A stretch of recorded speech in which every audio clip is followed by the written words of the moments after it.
Hey everyone, welcome back to another video। आज की इस वीडियो में we will discuss about phrases।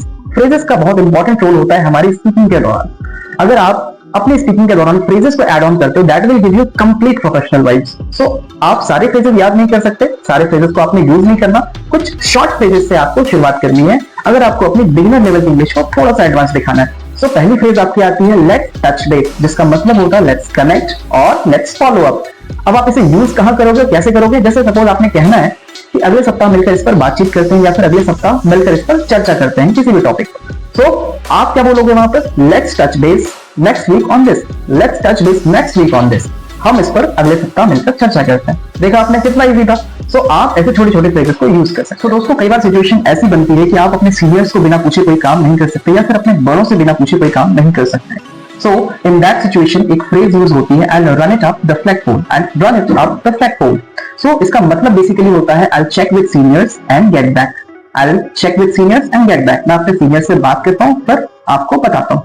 So इसका इस्तेमाल बेसिकली आप तब करेंगे जब आप एक कॉर्पोरेट एजेंसी में काम कर रहे हैं और someone has asked you to do something without your seniors permission। There you can use it। और ऐसी कई सारी सिचुएशंस जहां पर आपके साथ ऐसा हो, आप वहां पर इस फ्रेज का यूज कर सकते हैं I'll run it up the flagpole। It's on my radar। It's on my radar, which means I'm aware of it, will take care soon। I'm aware of it, will take care soon। इसका हिंदी में मतलब ये होता है कि मुझे इस बात का पता है, मैं इसका ध्यान रखूंगा। इसका इस्तेमाल बेसिकली कब करते हैं? ये भी एक फ्रेज है। इसका इस्तेमाल आप इस सिचुएशन में करेंगे। सपोज आपके बॉस ने कहा है कि you have 2 days left to complete your project। तो आप वहां पर yes sir बोलने की जगह आप क्या कह सकते हैं? Sir, it's on my radar। Which means आपने क्या कहा?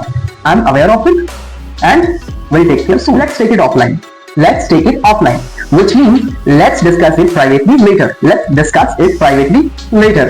So अगर आप दो दोस्त हैं, मार्केट में जा रहे हैं, आप दोनों की बहस हो गई किसी बात को लेकर और आप चाहते हैं कि कोई और उस बात को ना सुने। So आप अपने फ्रेंड से बोलेंगे This is important, let's take it offline। This is important, let's take it offline। आपने इससे क्या कहा?